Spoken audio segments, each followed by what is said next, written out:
So do you want to screen share or do you have them in the community? I'll go grab them. I do, but I have to say, like, I just kind of did them quickly. I don't know if it's anything you want to talk about that I have in there. Probably not. I No, I'm just teasing you. Of course I do. have Well, let's go take a look anyway. So we were looking over the Wonderland series, and you said you did a few more from that. I did. Now, I didn't have them up. Well, I had done a new one. I Okay. had hoped to have more for you last night, and then my hard drive decided to be amazing, and there was many issues. I lost some photos. It was a bit of a deal last night. My hard drive had issues is like the photographer equivalent of my dog ate my homework. Oh, I lost some wedding negatives. I'm horrified. Thankfully, it was a friend of mine that I photographed for. And I texted her, I was like, I'll need your JPEGs because your photos are gone. Like, all the negatives are gone. And I'm absolutely, it's such a rookie move. I've been doing this for so long. And I'm like, I was trying to transfer stuff to a hard drive. Everything was there. I took a look, I checked it. And my boyfriend was with me. He's in IT. Like, he saw it was there. And for some reason, the hard drive kicked it to the trash. And then I couldn't recover everything. I was like, I don't understand. And then one of my hard drives is starting to go. So I'm like, oh. Yeah, I feel you. I had just the most awful weekend where my Mac crashed, like my big iMac crashed, and I lost everything that was on it. And I went, well, all of my really important client weddings are on my website for download, so I can just re-download them from there, so no big deal. And literally, like 12 hours later, I got an email from one of my clients saying she couldn't access the site, and they had a server crash and lost half of all of their website clients' sites and any of the info. So I lost it from 2 places in 48 hours. Oh my God. So now I have them, like, I still have most of them backed up on CD and then USB, like individuals, and then in the hard drive, and then I have another hard drive. Like, I'm so paranoid about it now. Yeah. You only do it once. Yeah. So My I boyfriend's feel you. like, oh, you need to get like 2 TB or 2 4 TB hard drives and like mirror image everything. And I'm like, I can afford to do that. Yeah. The nice thing is that the pricing has come like way, way down now. So like a 2 TB drive is only like $75 now. And I think when I bought my first terabyte drive, it was like 200 or something, which always excites me. All right, yeah. let's see what we can find. So I have one that I redid because I was working on that and I just finished it right now. Okay. From the jewelry series. So I tried something different with it this time because we went back and redid some of the shots for the jewelry. So what I did was try to take one photo focused on the model and then one on the jewelry and then put it together. Okay. So that's kind of what I wanted to show you because the ones I did for level 19, I was just playing around. I took some photos outside. I was having fun with it. They're not really anything special. They're just landscape. Okay, well, let's take a look at what you have then. So it's just one. But let's see here. If I pull it up in, do I have to put it in Google or can I? No, you can pull it up on the screen and just click screen share. Just select whatever window you're showing it from. All right. So, screen share. Share that one. Okay. Did that work? Yeah. I see one. Did you say you had 2 of them side by side? Just one. Just this one. Yeah. This one works much, much better as more of a product photography than the other ones. You kept the neck there, which is good. There's no dividing lines between the pieces. I love it. It's got good focus on her. She's super cute. I love the lighting in it. The background I might change in the future just because you don't want to give too much information when you're doing product photography. You really want it to be about the product. So it's a tough sell. Who was I watching that did a really good class? I think it was Roberto Valenzuela. who's notorious for weddings, actually. He's a brilliant wedding photographer, but him and I were teaching in New York earlier this year, and he was talking a little bit about product photography and how, the concept is to have some of what the model is doing and her angles lead back into whatever it was. And in this case, she was working with handbags.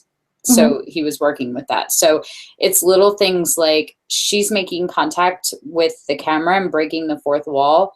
Having her look down, your viewers will naturally follow her eyes, which would have brought her more to the necklace. Or bringing her fingertips across, if you would just like put them here, will naturally draw attention, as opposed to like, oh, here's the necklace. Well, as soon as I put my hand here, then I'm drawing attention to it. If I'm looking down, I'm drawing attention to it. So you want that kind of noted, hey, pay attention to this kind of thing. So whatever she's paying attention to is what the viewers will pay attention to.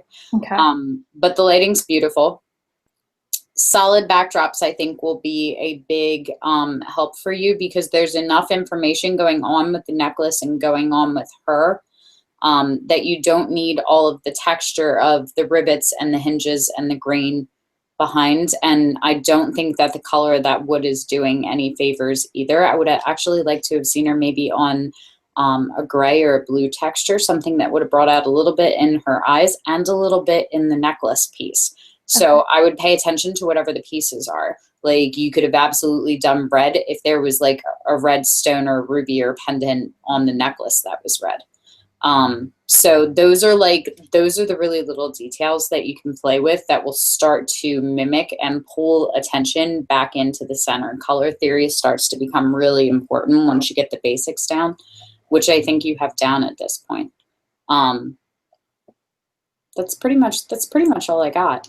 Oh, yay. I think they went better than the last time.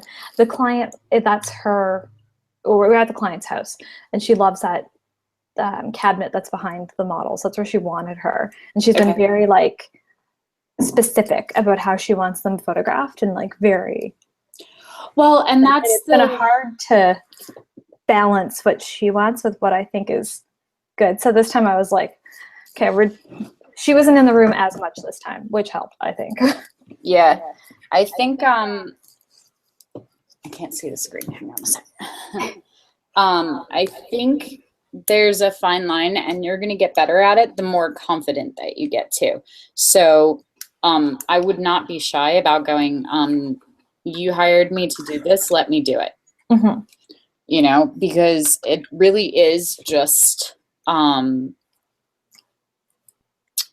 if she's a jewelry designer, then her job is to design the jewelry. If she's hiring you to photograph that to sell, then she has to be trusting of your judgment. But a really good way to get them to trust you is to explain. So people talk about educating their client all the time. And the problem with that is that people get it in their head that the idea of educating your client on how to spend money with you is about, I have so much money in equipment, and I study in the Arcanum, and I have this and that, and look at these lenses, and yada, yada, yada, and I have bills to pay just like you because I'm a real photographer. And that's the argument that I hear all the time when people are educating their clients. And it's not. It's more about them understanding the expertise, and the best way to do that is to show them. So if she says, oh, I really want to shoot her in front of this beautiful hutch that I have, or this cabinet, because I think that'll look amazing. And you go, well, if you want the focus to be on this piece and it's got a lot of cool silver metal kind of tones to it, then putting it on this background that has very warm colors isn't going to do it any favors. She's got blue eyes. She's got the silver necklace. They're both cool colors, and it's on warm skin. So let's accentuate the accents by putting her on something cooler, and the background really doesn't matter anyway. So now she's got this piece of metal coming out of the top of her hat, and there isn't enough of it. Maybe it is the most beautiful piece of cabinetry ever, but we're not taking pictures of the cabinetry. We're taking pictures of your necklace right now. And you have to find the balance with who you are. Like, I have no problem saying it to my clients just like that, but my clients also know who I am and know that, I'm not coming from a place of arrogance or shooting them down, that I'm just very pointed about what it is that I think and how I think. And if she goes, well, I'm paying you and you'll shoot her in front of the cabinet, then I'll go, okay. And I'll shoot her in front of the cabinet, and then I will go do what I want to do with her. And then I'll go, now, which would you like to purchase? And, you know, and sometimes it's the cabinet. Like sometimes she's like, no, I really wanted that. And that's what I want. And you know, and despite my best efforts, like that's what they'll pick because of what they think and they feel. And then that's fine. You know, so if you're dealing with clients that are super pushy and you're a little bit nicer than I am as a person. So if you have a problem, you know, really challenging them, if they're putting their feet down, then go, okay, I totally get it. Well, how about if we do that? And then, you know, since I'm here, I'll take a couple in front of this wall or, you know, outside or whatever you think is best. You know, they're usually not going to complain about getting more for their money. You know, and then you can do it too, and then you can let her decide. And sometimes it's a learning experience, and it'll just help you see who was right. You know, because sometimes I say that all, you know, really well, and then when we look over the images, I'm like, oh, you were right. That was great. Not often, but sometimes. You know, but either way, like, you know, the be all end all. You know, you come to critique and you look at them, and everybody gives you their opinion, and you have your, you know, your teacher or your master or whatever that goes, oh, this is what I think with all my experience. If she's happy and she brought the print, that trumps anything I or anybody else has to say to you in critique. That is the critique. That's the test. So if she's happy and she loves it, absolutely, I would ignore everything I said and be like, well, she bought it, so she can stay in front of the cabinet all day. You know what I mean? So, but either way, looking at the images that we looked at level 14 to now, this is 100 times elevated. So it's nice to see you take everything that we talked about and throw it all into one shot. You know, the nice thing I think about you is that you're not afraid to step out and try something that's unfamiliar and out of your comfort zone. But when you bring that to critique and get some feedback, you totally jump to the next level of okay. Like there's no like little baby steps in progress. You're like, I'm here. And then you just like ricochet to the next spot and you're like, now I'm here. And everybody else is like still like wandering their way across. So I think that you're doing marvelous, my darling. Oh, thank you so much. It's so good to hear. So, okay. You can turn the screen sharing off if you don't have any others that you want to share. Yeah, that's really it. Like the ones that I did in the, in level 19, it was really, I hate missing a deadline. Like I absolutely hate missing deadlines. So I was like, I'm gonna get them done. And so then I was kind of watching all the Becoming an Artist that Trey's doing. And I was like, I want to do landscapes because then I kind of get a little unfocused. And I'm like, I want to try something new. So it was fun, but I didn't feel that they were anything special. They were just kind of fun photos I took. I was like, okay, well, fun is good too, and I like that you like stretching outside of the genres and the comfort areas that you're in. Like it's totally okay to go explore and get some feedback from them. So, and we can definitely do that moving forward as well. So, Sphere 2, how are you feeling? Well, unfortunately, I've been trying to figure out how I can pay for the cost of Sphere 2. And I know that I just can't do it this month. Cash or credit. That's how. Yeah, and my car decided to, the brakes decided to go in it last week. So now I'm like, okay. And I was like, I have to be able to do this. And then I've just been really stressed about it. I'm like, okay, what if I take a month and try to figure everything out instead of trying to figure it all out right now?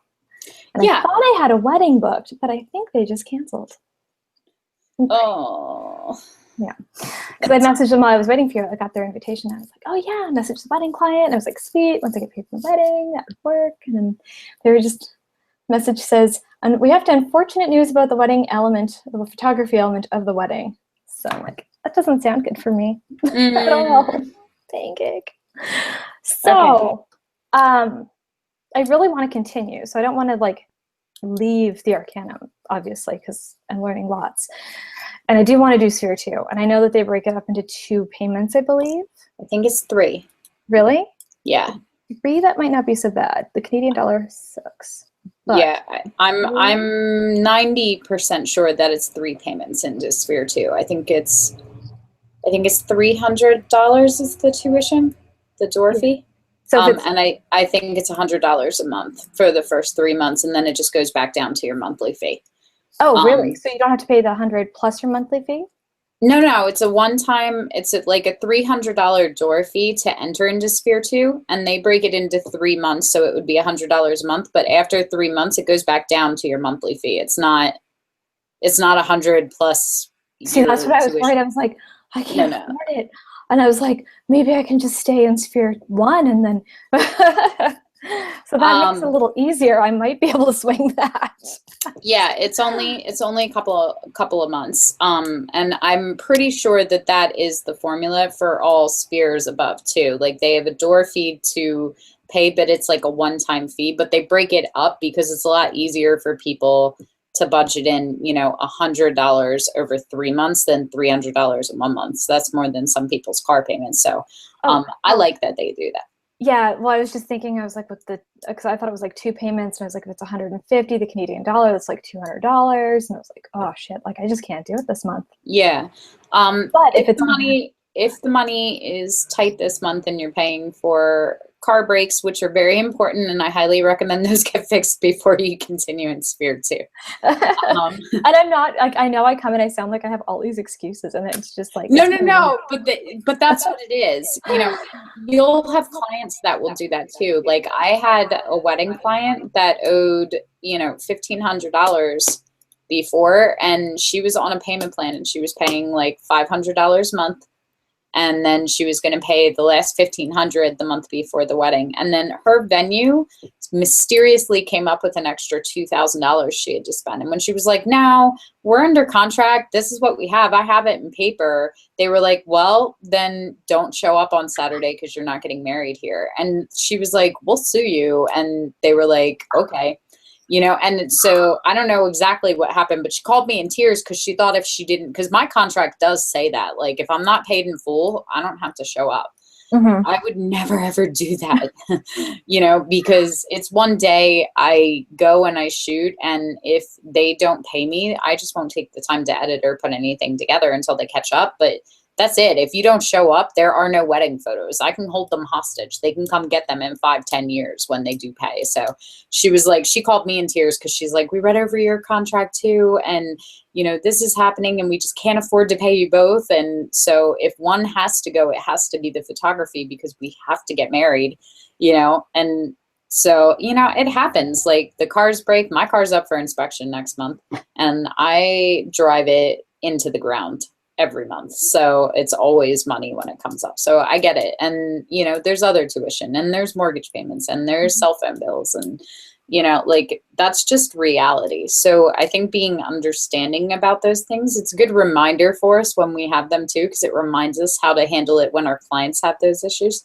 Oh, yeah. So I would say if money's tight this month and you're paying for cars, and maybe you should invest in a new hard drive as well. Yes, I know. I would say just hang out for another month. Like stay in the foundation sphere. I'll send you an invite to Sphere 2 so you can come into the community and take a look around and get to know everybody else. I'll drop you into the chat, but don't request the level up from level 19 to 20 because as soon as you do that, they'll auto deduct the amount for the first tuition. So just stay for another couple of weeks until you're ready. When you feel confident, then come in because I don't need anybody going broke over it. It's just not worth it. Thank you. So no worries. I was so disappointed today. I was like, oh my God, trying to do everything. I was like, oh, and I really like this. And I love the community and I love seeing everything and being inspired. And I was like, I don't want to give that up. No, yes, I do. We'll work around it. Just hang out down there for another couple of weeks and sort it out. Like really, like it's a couple of weeks or a month and we'll just go from there. It's no big deal. And is there a way to check about how much, like if they do the 3 payments or if it's 2? For some reason I thought it was 2 and that's why I was like, oh my God, but I don't know who to check with. You want to just send an email to support@thearcanum.com. Okay, cool. I will do that. Just I think it's support. It's on the website though. Like when you go to the website and go to contact, whatever that email is, I'm pretty sure it's support@thearcanum. Otherwise it's like help@thearcanum or contact, something like that. But just drop them an email and say, hey, you know, I just want to check what the deal is for payment. How much am I going to get charged? I know it's a one-time fee. I'm pretty sure it's $300. So they'll break it up over a certain number of payments. Once that's paid, then you just go back to what you're paying now. So yeah, that's great. Cause I really didn't want to lose my spot. I was like, yeah. that was good. So you also have the option, there's a lot of different masters that are in the foundation sphere right now, that are posting about their foundation levels and their sphere too. So you definitely have the option to look around and see some of the other teachers as well. I would love to have you in sphere 2, but you can always come back for sphere 3, and you can always transfer back if you're not happy. So, you know, I'm not super possessive and territorial. We're in a good relationship. I trust you, and you know, I know we have a good thing, and eventually you'll return to me, even if you go flirt with some of the other masters. So, so please feel free to look around and see what everybody else is offering too, because I think the most important thing is growth. So, if you feel like you're still growing and you're happy here and you like the community and you want to keep having that energy, then you can come up into sphere 2. I have 2 spots left open, so you will have one of the last 2. That'd be great. I'm enjoying this. And I feel that once I looked at my photos, I was like, not sure today, obviously I'm all over the place from yesterday. And I looked at the photo and I was like, it's still my Zen place when I'm editing. It's still, yeah. I'm happy with that. Like when I look at it, it does look better because I was so discouraged at like, I think it was level 14. After our critique, I was like, oh my God, like these suck. And I was like, oh, and then I've reshot it and I was like, no, I was like, well, how can I do it? How can I make it work? Composite, make 2 photos. That's how you can get 2 things in focus. Okay, go back and reshoot. And then I'm like, oh, it's so much better. And well, and you did a really good job too, because I wouldn't have known that that was a composite. I wouldn't have pulled it out. So you did a really, really good job at that.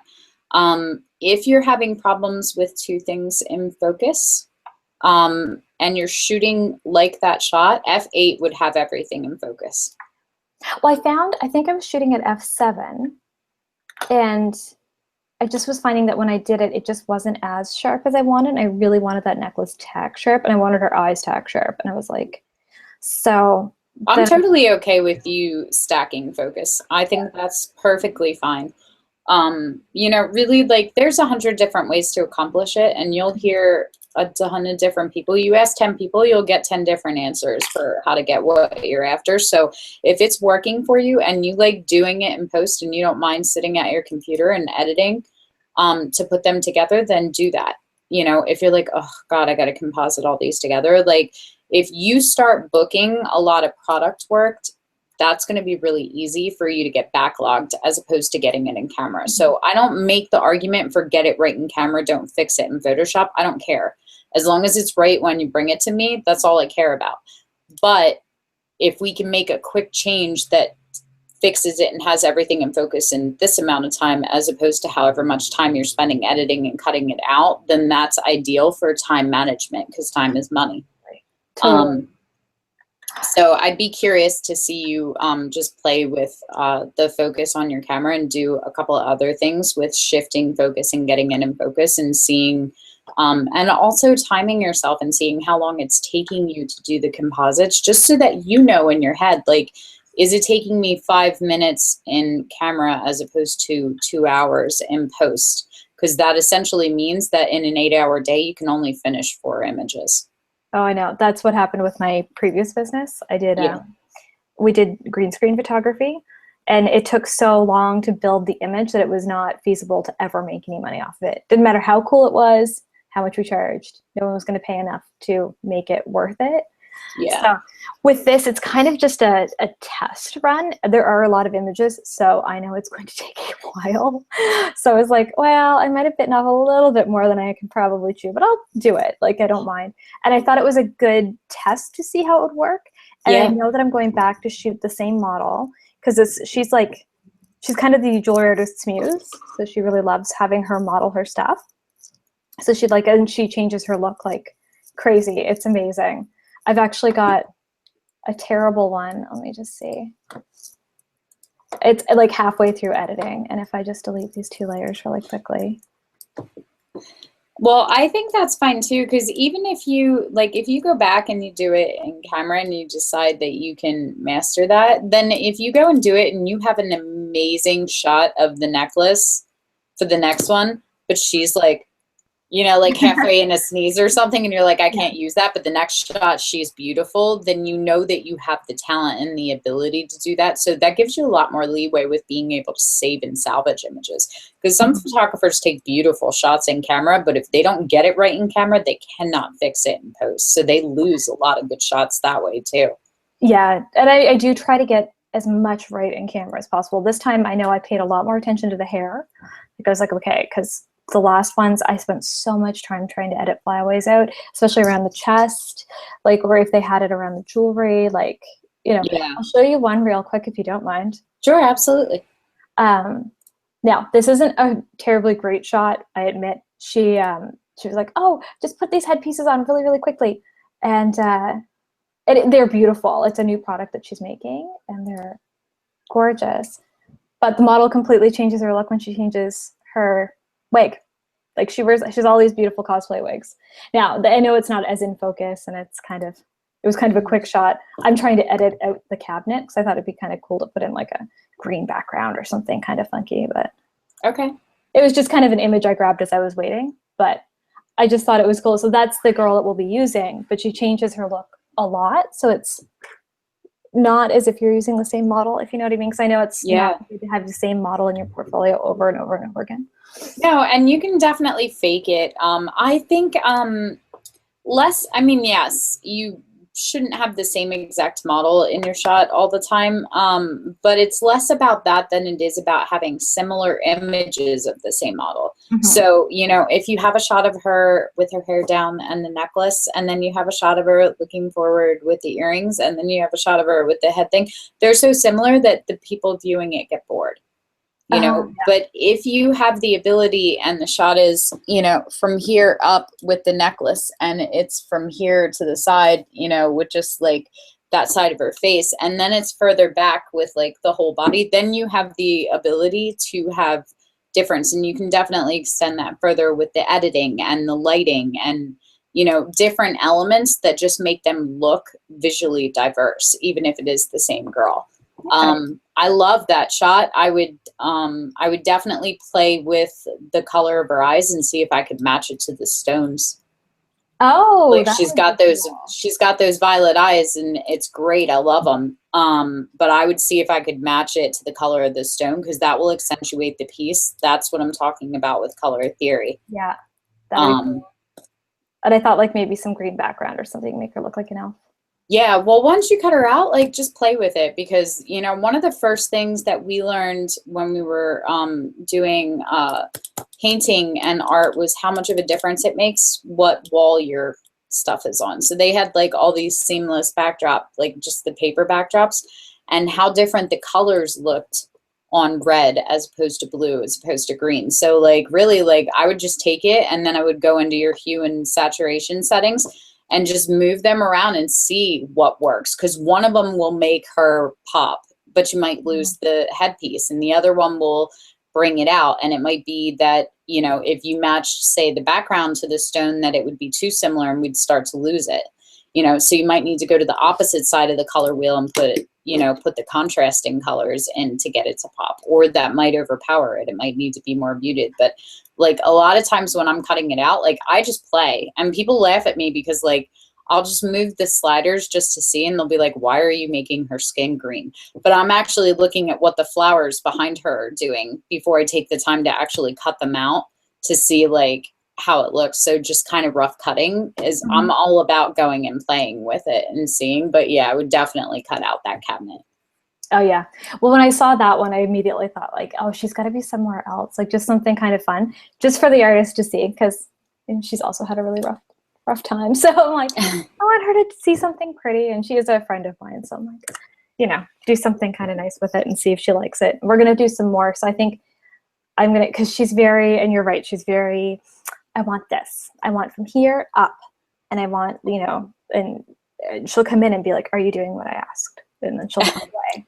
And she'll come back in and check on you. And I'm like, okay, Marina. And she's awesome. She's fabulous.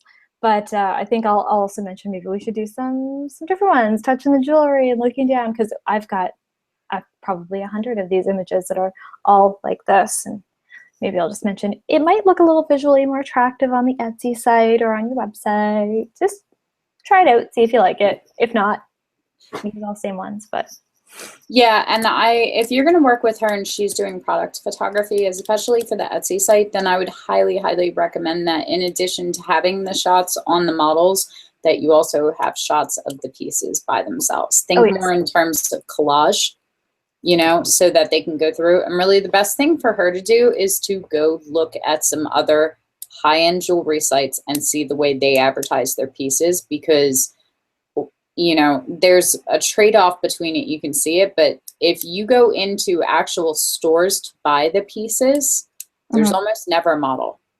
Yeah. Well, she's been looking at a lot of like gothic steampunk sites. So they use a lot of like girls dressed as like elves or like high cloaks or in the woods, like that sort of thing, like that kind of storytelling to sell the piece. But I think, like, I know she definitely needs, we took some pieces just on the model's neck. So just like from here up, and I tried to get the model. I was like, stretch your neck, stretch it out, look like one of those doll things, you know, of the pieces, so that she could also have those. Just scroll close. She wants a picture of it on the model, and she wants a close up, and then I think she wants some just on white backdrops. We're gonna do that again. Okay. So, but I think, yeah, I think she probably needs a few of like plain backgrounds, not quite so. Yeah, but I think you're right. I think you're right.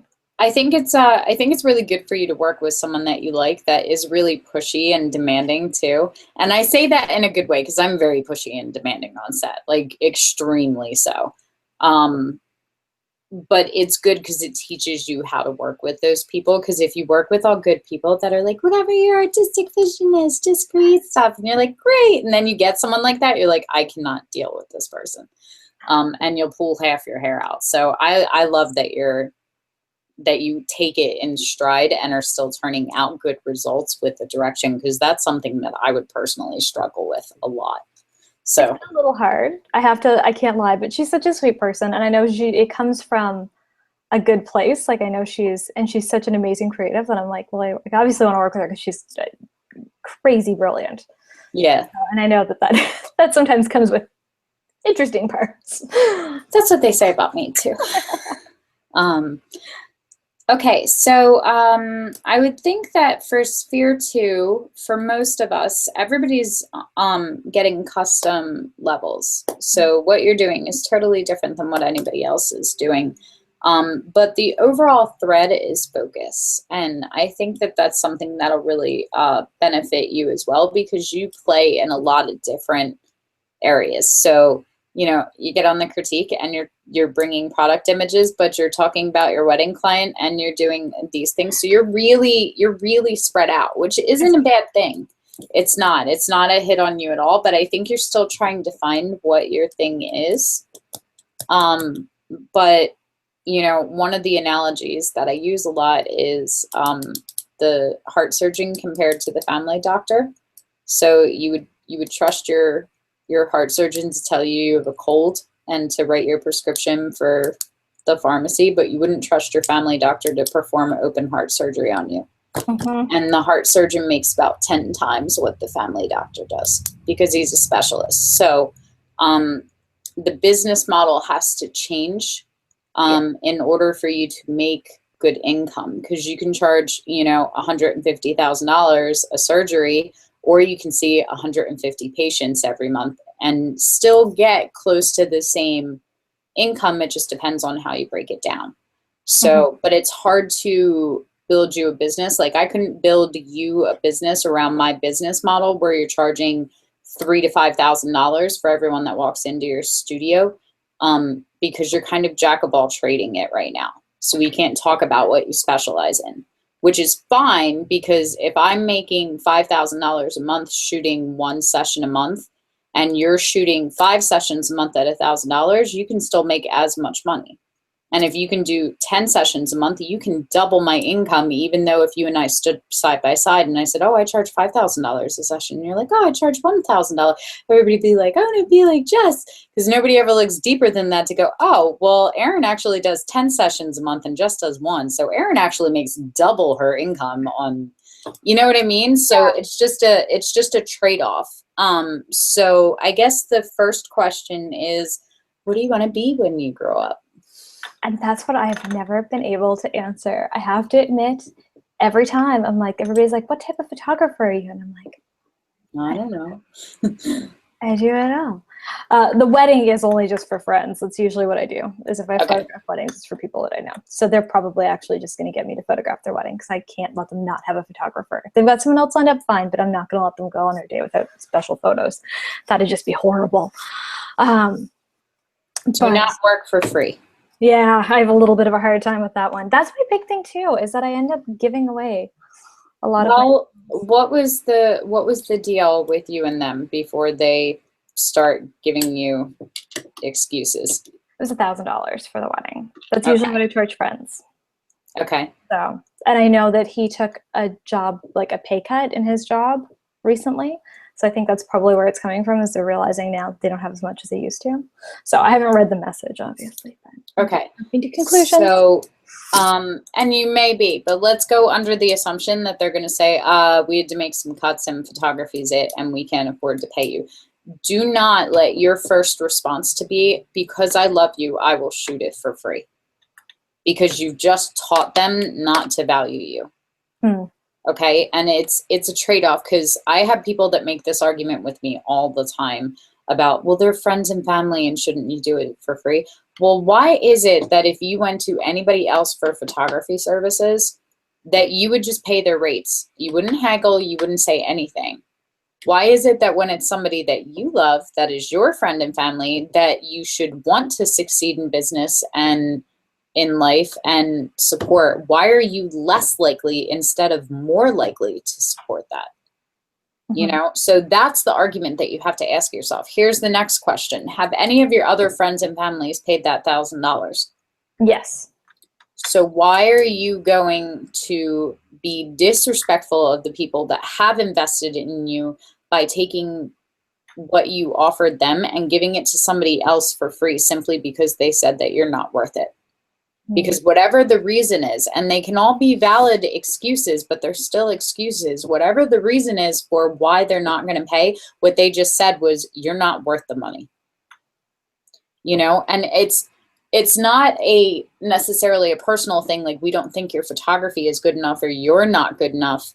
But what they're saying is, we don't value what we're supposed to get from you enough to exchange money, which is fine. But if you agree to that, then you said, you're right, I'm not worth that. And that's on you. And that's very bad juju. You know, and if I was one of your friends and went, yeah, absolutely, you're going to offer me that for $1,000 when you charge everybody else double or triple that, that's amazing. I'm so glad I pay you. And then I hear from somebody else that you didn't charge this person at all, then I'm going to go, well, I thought we were friends. Why did you charge me and you didn't charge them? You know, so it's an all or nothing kind of thing. Now, going back to the cars break down, people have pay cuts, things happen, you know, that's very true as well. And the last thing you want to do is cause stress. So if they're saying, we can't pay you this right now because of our life situation, that's perfectly fine. What can you afford to pay me right now? Well, we can afford $200. Okay, well, what if we just stretch it out and you pay $200 over the next 5 months? Then you're still getting that $1,000. Or what if you pay half now and you pay half when you come in and look at the photos?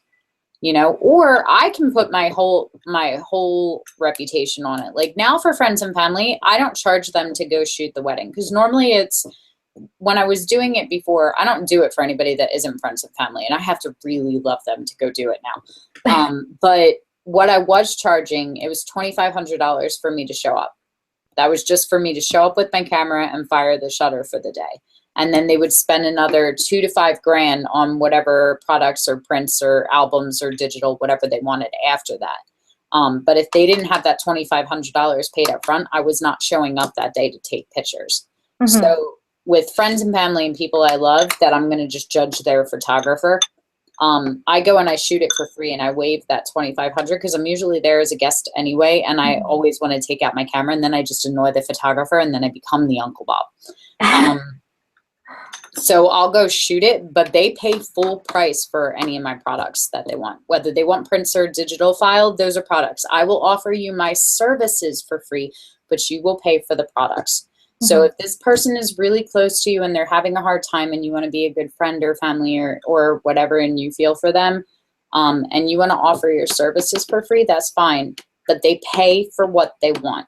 So you can go shoot all day long, but if they want digital or they want an album or they want whatever else, then they pay full price for that because that is a product they are buying. It is not your service. You can offer your services, your time. You cannot offer things that you have to invest more time and money into in order to get done to them at a discounted rate, you know, but you have to hold firm to your own value or you will never build a business out of this. And that's the hardest part. It is, because then I'm like, oh no, oh, you're right, you're so right. And I have to say, I never get full price for anything. I don't think I've done one shoot since I moved here that's been like the actual price. They were just like, yep, we like your stuff, we want to hire you. And I was like, oh, finally. And that was it. That was the only time. One wedding, family photos that I did for a coworker.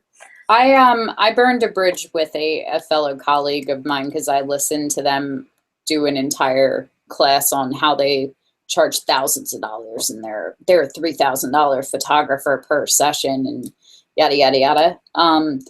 But every other day, every week, every 2 weeks, whatever holiday, you know, Christmas, Valentine's Day special, Flag Day special, Donut Day special, you know, and they're offering a 25 to a 50% discount. And I said, no. If you are offering a 50% discount all the time, then you are not a $3,000 photographer. You are a $1,500 photographer, you know? And so that's something for you. And it's okay, but you have to come to terms with that. If you have to figure out why it is that you can't charge full price first. Like, so if your full price is $1,000 a session and you're getting paid half of that and you're accepting half of that, why are you accepting half of that? Because you don't think you're worth it? Or because you can't hold a firm price. So do you think you're worth $500? Or if we lowered you and said, okay, we're just going to say that your price is $500 now, are you going to start accepting bids for $250? Will you keep getting halved? Oh, sometimes it's like, I'll take anything. If someone's willing to pay me, I'm like, oh yeah, like, you know.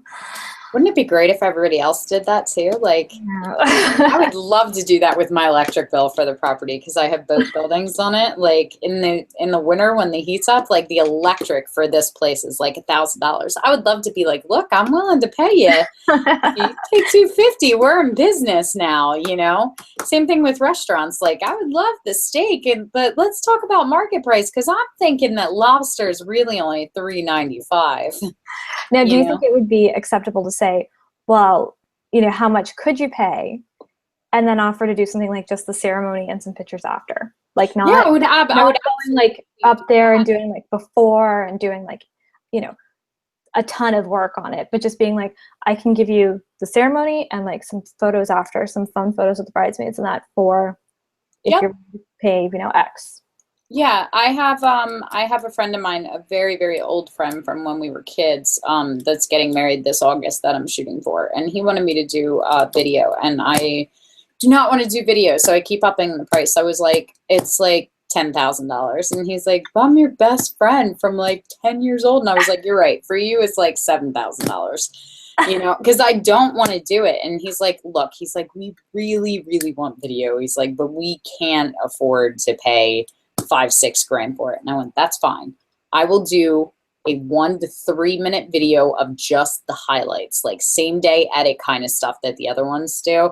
I sent him a sample. I can do this for $1,500 because I know it's 3 hours worth of work for me and I won't pull my hair out over it. So yeah, absolutely. If you were going to charge them $1,000 and you were going to go and you were going to getting ready shots and the ceremony and the formal pictures and the reception and you were staying till the end of the day and they're like, we can't afford anything, we're only going to be able to pay you $250, then they're getting 25% of what you were originally offering them because your value is not changing because of their financial circumstance.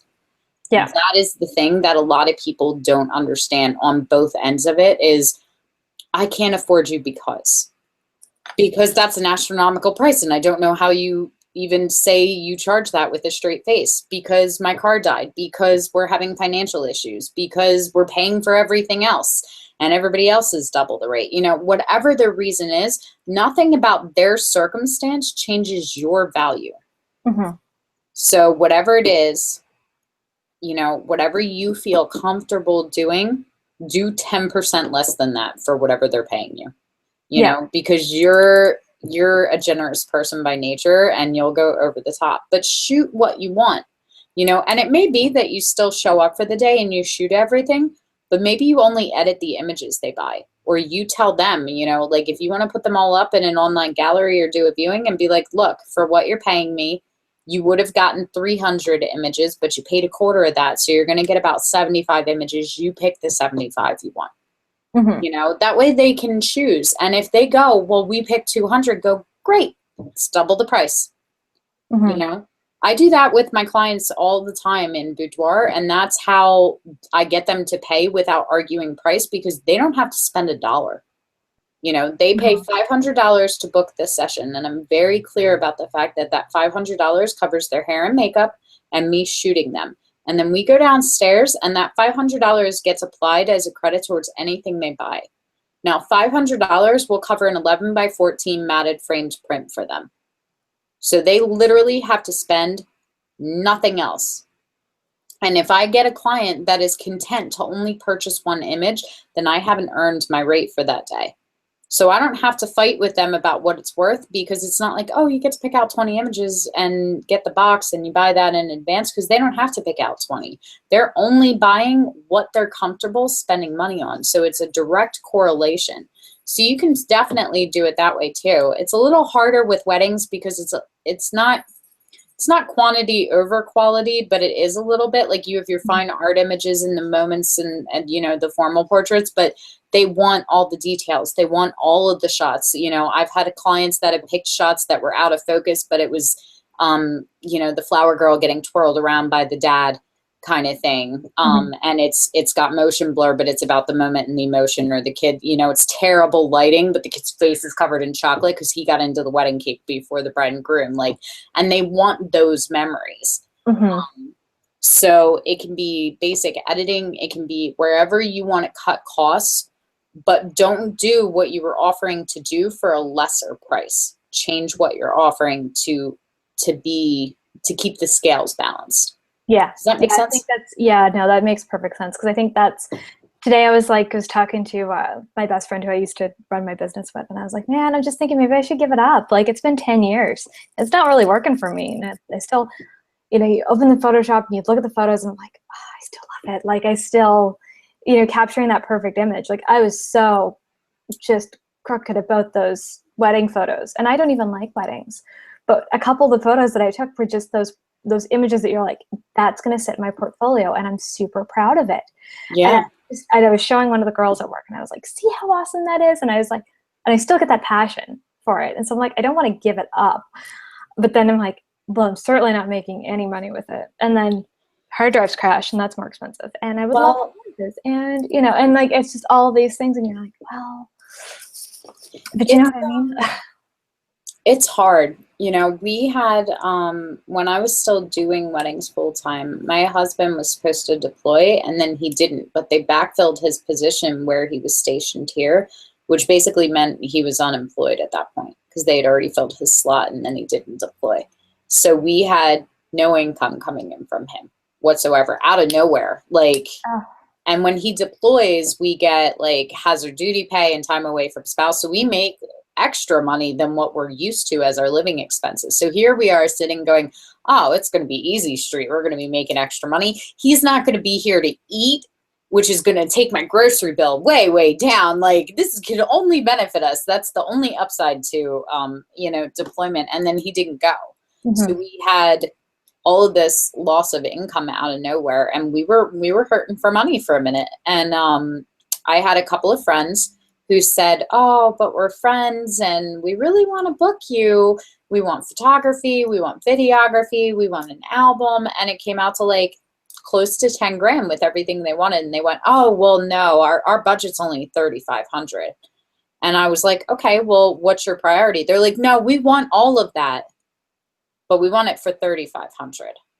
And I went home and we had a serious conversation about me taking it at that price just because we didn't have the money in the bank for the mortgage that month because it was so unexpected and we didn't have, you know, any savings. And I was like, it's a wedding, it's on the books, I'm going to get paid for it right now. That'll pay the mortgage. I should just take it. And you know, it was really hard. And I was like, no, I can't do that because I can't justify to any of my clients that I paid 10,000 why these guys got it for 7,000 less. Like, I just can't do that. The next weekend after I turned that wedding down and let somebody else shoot it and bit my nails, I booked my highest paying wedding ever. And they spent close to $14,000 on me for the wedding. And I would have had to have said no because I would have already taken the deposit and been in contract with those other people. So, you know, and that's, you know, that's a great story and it's a results not typical thing. But the fact is that it goes back to that thing, like you are in control of the situation of whether or not you work for free for this wedding right now or how much less. So with you, it is not a matter of talent or ability with your photography or the fact that you can't make it as a photographer. You're just not acting like a businesswoman right now. Yeah. And that is the problem. That is the only thing holding you back. So if you can come to terms with that and say, yes, that's the problem, then you have two solutions. You either become a businesswoman or you hire a business person to handle your business for you that will not let you work for free. You know, but you have to decide how important it is that this is what you do. If you really want to do photography and you want to do it full time, and this is all you want to do with your time and energy, and you want this to be your career, you have to want that enough to say no to everybody else that says that they want it for free. Yeah. Because that is totally in your hands. And you have to be okay with that, meaning that you're not booking work this week. But what that does do is every time somebody says, no, I'm not going to book you, if you don't fight to work for them for less than what you want to get paid, that gives you time to go market to other people that will pay those rates and build the rest of your business and your portfolio. I do not work for free unless it's a personal project that I want to add to my portfolio. You know, but if you're not looking to be a wedding photographer, there is no reason whatsoever you should go shoot a wedding for free. Oh yeah, I do not enjoy wedding photography. It keeps me up the night before and I'm running home to make sure everything's in focus and is the kiss there and did I get everybody who wanted to stand next to each other? And you know, it's many people are like, why don't you do that? And I'm like, that's one that I know I don't want to do. And like newborn photography, I know I'm not a newborn photographer because I'm scared of them. So, you know, it's those things that I know absolutely not. But then when I see it and you see two people that, you know, are trying to get married and you're like, oh, well, I guess. And that's how usually it happens. So I'm like, well, I have the skills. I should use them for. And I'm totally fine with you doing it to get paid.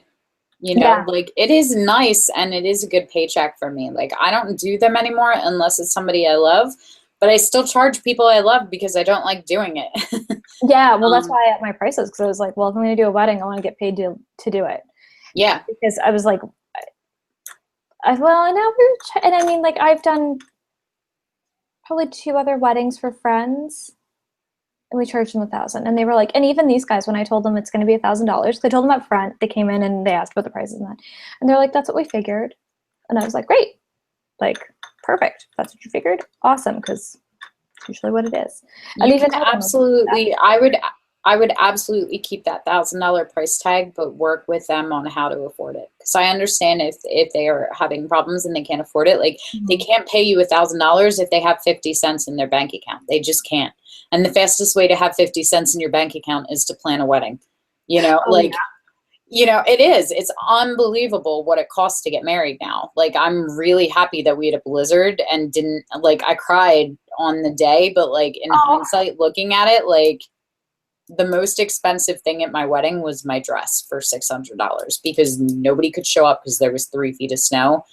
And we bought a house the next year and there's no way we would have did that because we would have spent tens of thousands of dollars on the wedding like everybody does. It's unbelievable for a day. So I'm totally sympathetic to that.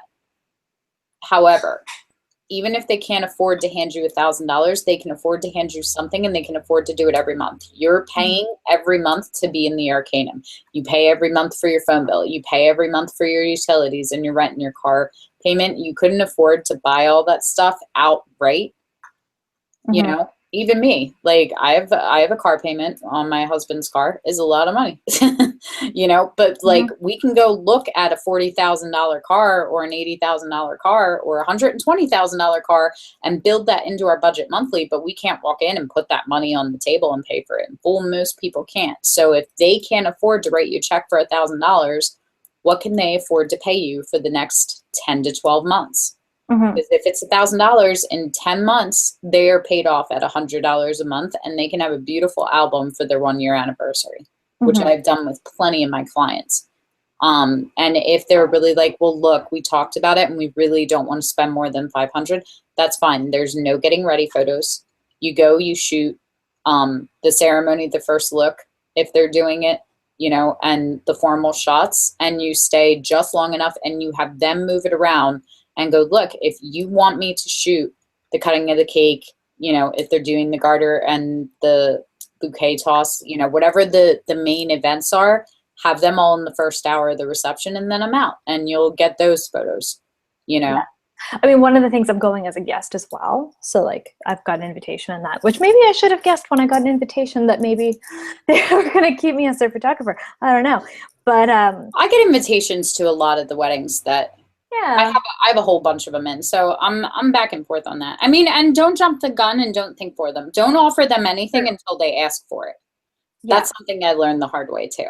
Because if you go in and go, hey, you know, I know he just took a pay cut in his job, or you guys, you know, we're having issues, or you just bought a house, or, you know, whatever. So, you know, I can totally do it for 500. They're not going to go, oh, well, we were totally going to just say, can we pay you next week instead of this week? But sure, you can get paid half that amount. Like, nobody says no when you offer them that. So Yeah.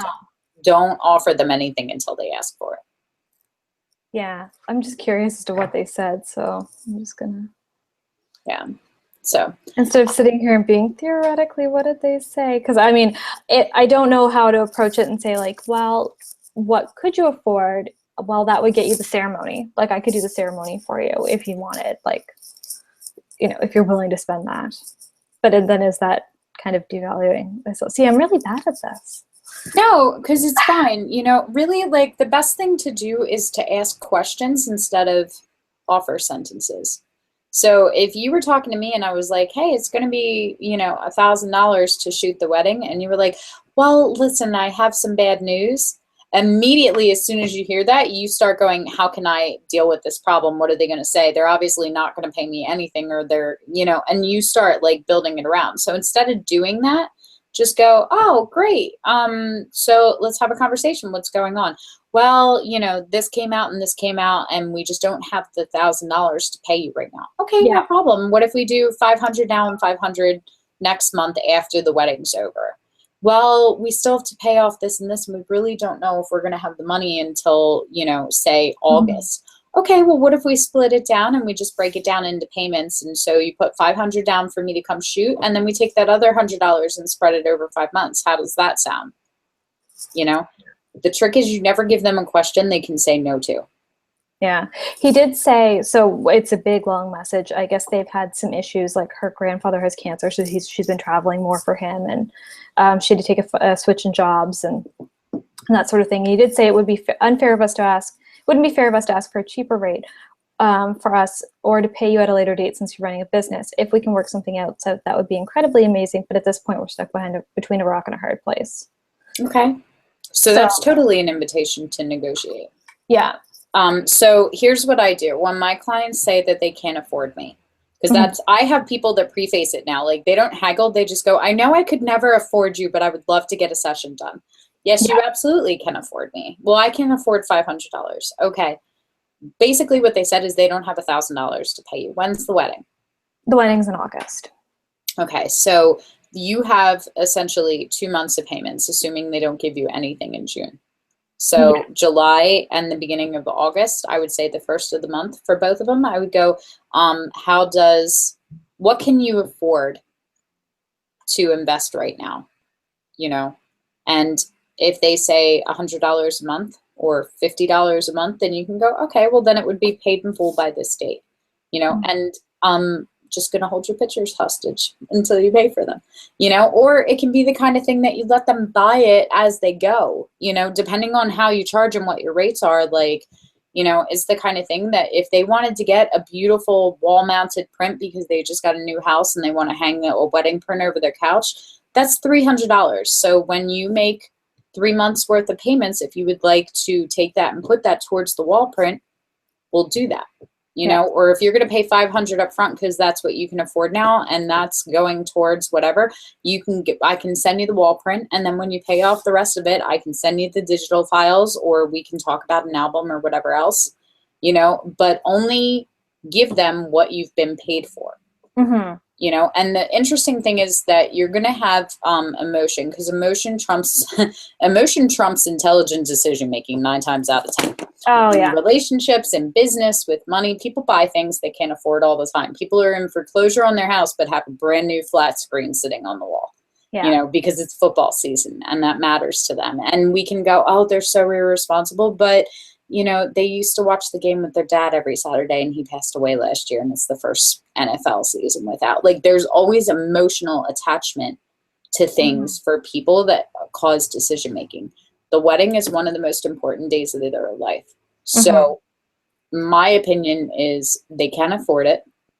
You have to work with them to figure out how they can afford it, and you have to let them make the decision for themselves that they can afford it, because they will find money to pull from somewhere else if they really want it, which is part of your job, doing a good job. So if they say, look, we can afford $250 right now, then I would say charge them the $250 and know that you're getting to the $1,000. So if you're charging them $1,000 for a wedding, if that's your friends and family rate, what does that include? Usually that includes like getting ready, like everything, the entire day, and then all digital files. Well, not all digital files, all edited digital files. So I usually give anywhere from like 200-300 photos. Okay. And then I do some special edits and some black and whites and that sort of thing. So let's say that it's all day coverage, and we'll say, for the sake of simple math, 250 photos. That's essentially like 25 cents a photo, $1. Like 250 would be what, $4 a photo if you were charging $1,000. Wow. When you think about how much time it goes into editing them. Because it's 250, so 250 times 4 is 1,000. So, math is not my strong point, but I'll go ahead and say that that's about right. So, so it's about $4 a photo right now that you charge, which that's not terrible, because again, it's quantity versus quality. With a wedding, you're meant to return a lot more photos than you are in a portrait session. You should return a lot more photos to your bride than you do your product client. So at that rate, if they pay you 250, you can divide that by 4 and go, okay, well, you're going to pay me a quarter of the price. So you're going to get about 60 photos, which is a lot less editing for you. Or you can give them the option to look at them before and pick their photos and tell them that it's $4 a photo. $1,000 comes out to about $4 per photo. I usually return around 250. Why don't you come in and look at them with me and just go through and favorite the ones that they like and let them see for themselves and go, you're going to get 60 included in the price because that's 250. So we have not lowered your value at all. That is just what it breaks down to per image. Are you with me? So if they go through and you're going, yes, no, because that's what I do with my clients when I take them in. Do you like this one? I like this one. Oh, that's what you're looking for. That's like the sound of the cash register going. So you let them go through and they just yes or no it. Yes, I love that one. That one, that one, that one, not that one. That one, no, yes, no. And you just go through all of the images. And then when you're done, you look at the favorites folder or the flagged folder in Lightroom, however you're viewing the images, you look at the ones that they selected and go, okay, well, you picked 180 images. You've got 62 of them included in the price that you paid. So the total for that would be, and you just add it up for the value, and they end up paying whatever that is. Or they look at it and they go, oh, well, we picked 8 of my dad walking me down the aisle. Maybe we only need these 2. And they can, so that way they have the ability to stay in budget and go back and forth. But that way you're not spending your time editing anything that you're not making money off of. Yeah. So those are the options, you know, and it depends on how much you need and want the money too, because if it's just a matter of them not being able to put the $1,000 up now, that is not the same thing as not being able to afford $1,000. Yeah. So it may be that you can just stretch it over 10 months, which gives you 10 months of editing time as well. They pay 2 months in advance before August, and then they pay the other 8, you know, then you can work on those images intermittently before and during. You can decide if you want to show them before, because that's the other thing. When they get to see them and they're all edited, they might magically come up with the other $500. Don't forget, like, we're already into the summer and stuff too. You'd be surprised how fast April comes around with tax season, or they get a bonus at work, or they're getting a bunch of wedding money and gifts too. I used to let my clients put me on their registry, and their friends and family could buy, you know, put money towards their photo albums instead of buying them plates. So there's a ton of different ways for you to go around it. And you can decide which has more value. For me now, I would personally take shooting a shorter day and editing less images than making the same amount of money and having it stretched out, because I don't need the money. But if you're trying to establish your business and pay your bills with that, and it's more important to you to have that $1,000 because you're not booked with other things and you have the time to do it, then I would work on a payment plan with them and stretch that out. Do you take credit cards with your business? No. Okay, so you should go and you should look up GoPayment. Okay. That's what I use. PayPal's another one. Basically, you're going to go Google merchant accounts. I use GoPayment. It's nice. It's easy. I like it. It allows me to stretch it out. When you go in, you can make a charge to the credit card, and it goes on your phone. Okay. So literally, they hand me their credit card, and I go like this. And I take a picture of their credit card, and it scans it for me. And then I just put in the amount that I'm charging. And then I just need their name and, you know, the security code and the zip code of the billing address and stuff like that. But you put that in. When they're clients that are taking out a payment plan, then I just set that it's going to auto charge that card on a certain day of the month, and I can set it for whatever day. So if they get paid on the 15th and that's when they want it charged, they can do that. If they want to get charged on the 26th, because it's their lucky number, they can do that. They can do whatever they want. But I can, if I'm going to charge them $100 a month for 10 months to get to $1,000, then I just count out 10 months, and that's the last time the card charges, and I put it in. Okay. I wonder if it's I wonder if Square does that in Canada, because I know we've got, like, I don't know if it's Square in the States, but it's like a little thing that you. Yeah, there's a lot of my people use Square. Yeah. Yeah. A lot of my students use that one too, and that one works well. They're different rates. It's like 1 to 4% depending on the credit card and the service, and some of them have stipulations based on how much you charge a month and stuff like that. Like you'll pay a fee or whatever. Like I think mine was like, as long as I charge at least $1,000 a month, I don't pay the monthly fee, which is like $3.95 or something like that. So they have all kinds of different plans, but I would definitely look at that, because that changes a lot of people's opinion too. Like they might not have the cash in their bank, but they might have a credit card. 90% of my clients, when I'm asking them to invest $3,000 to $5,000, they're putting it on their credit card.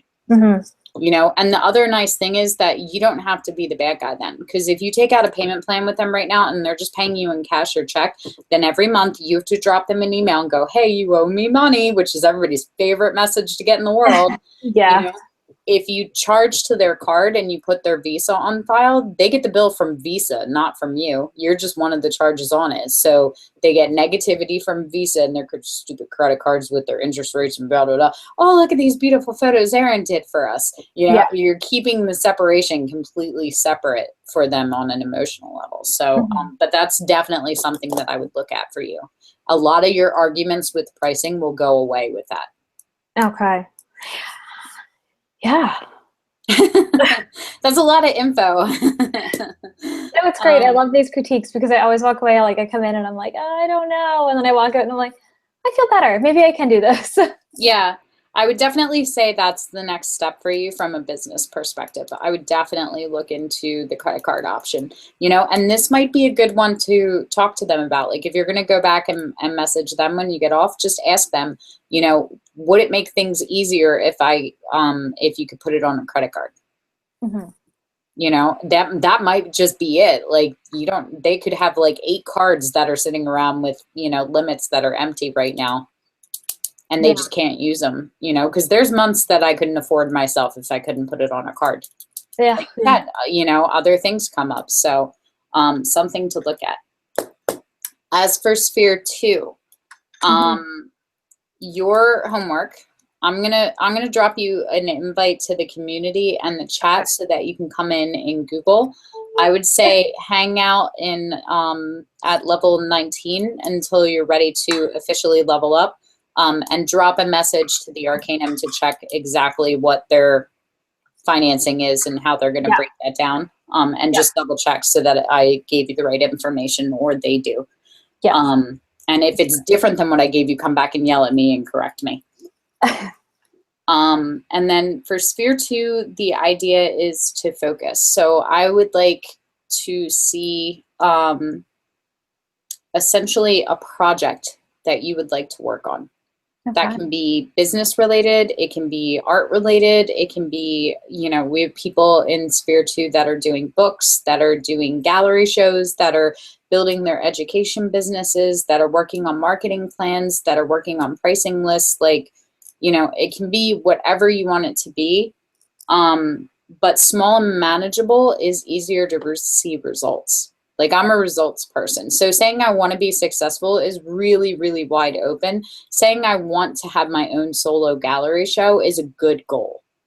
As opposed to saying I want to be in galleries. Well, what does that mean? 50 galleries with other artists or by yourself? You want to sell every image out? What's a successful show to you? So saying I'd like to have a solo art show locally, that's a manageable goal that we can build steps for. So your job is to figure out what it is that you would like to accomplish next. Okay. And be as specific as you can about it. Once you get into the Sphere 2 community, you'll see a tab on the left that says Sphere Maps. Yeah. That's what everybody else is doing. So it's not a bad idea to go in and just read through some of the others and see what they're doing, because you can steal levels. So you can go in and be like, oh, I really love Bruce's level 23 and I really love Adam's level 26 and I really love Sandra's entire Sphere 2 and make me something from these. I would like to do those levels. Okay. So you can steal a level. You can also help build your own levels. So if you have something that you really want to do, like I would really love to do an entire product line, and have it coincide, especially because you're busy. If you're working and you're doing these kind of things and you're going to do some more work with the product photography, if you want to build an entire level around creating a product portfolio, which you can do because you're already doing these shots with your friend, then you're double dipping and you're stretching the work to cover more ground, which I think is great. Okay.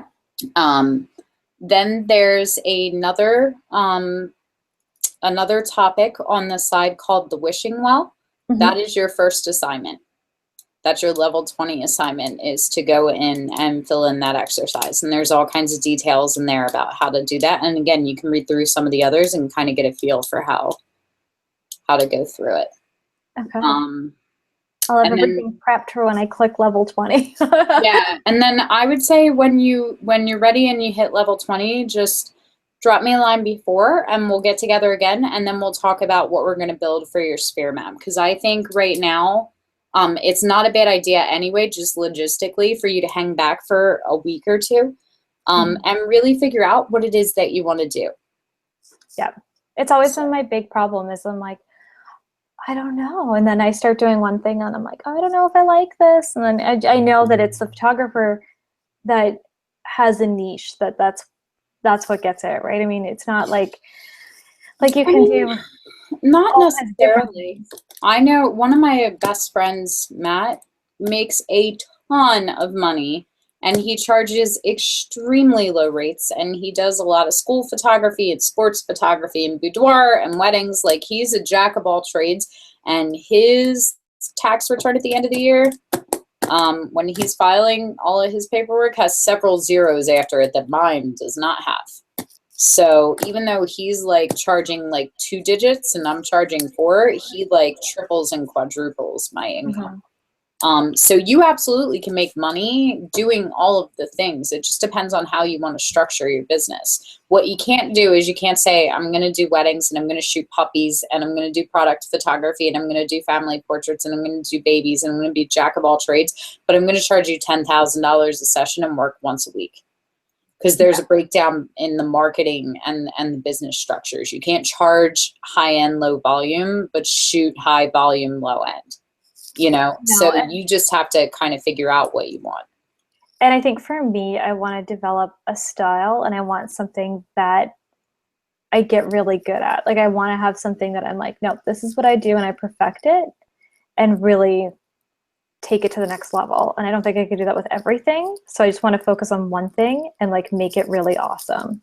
Well, then maybe your sphere 2 is about finding your thing. So maybe in sphere 2, we cover a lot of genres. Maybe we look at everything that you have some interest in and even things that you haven't tried yet. And maybe each level, like maybe level 21 is product photography and level 22 is weddings and level 23 is boudoir and glamour and level 24 is, pet photography and level 25 is landscape and architecture. Like, you can do a whole bunch of different things, see what you get from it and what you love. And that may help you rule out at least 3 of the things. Like, maybe we rule out, pretty much portraiture in general, except for product photography. Maybe you really love doing product and advertising, or maybe you really love the fashion and the fantasy elements. And I think it will start to lean you towards genres.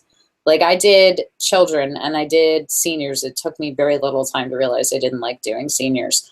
And I did weddings and I did boudoir and I did maternity. But I noticed that I really loved the bridal portraits. I really loved the maternity. I really loved the boudoir and the glamour. So it didn't take me long to look at the different genres I was in and notice that the corresponding thing was women. I like shooting women.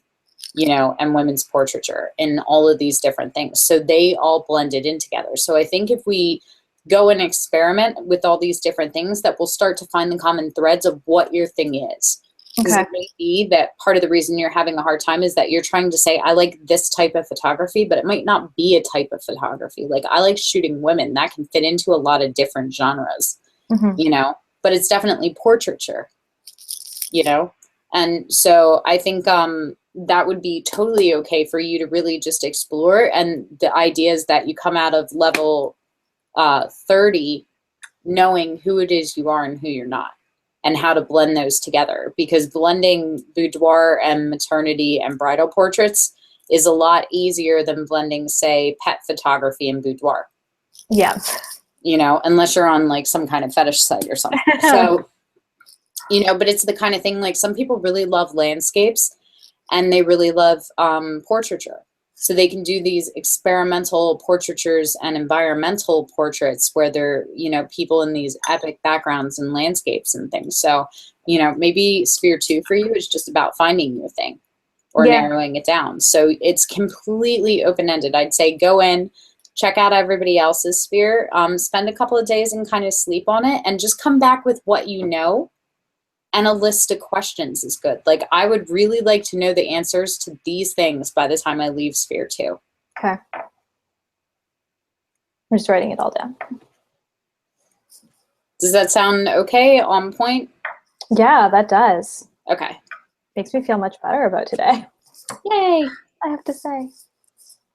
So I'm super excited to see how much ground you covered from level 14 to level 19, because we did it in a relatively short time frame and it was like the next session, and you really did make a lot of progress.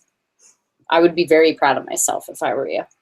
Thank you. I know it took so long to get here. It feels like so long, but I'm glad that I got here, and I'm glad that it's still feasible to keep moving forward. Yeah, I think you're gonna see that it was building momentum.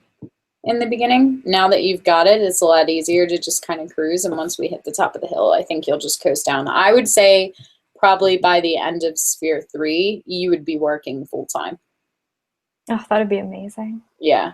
I think if we narrowed down what you wanted to do in Sphere 2 and had a good focus on that and built your portfolio, Sphere 3 could be business focused, and I think you'd be fine with it. You make a lot of the same mistakes I made, which means it's really easy for me to correct them because I already did all that.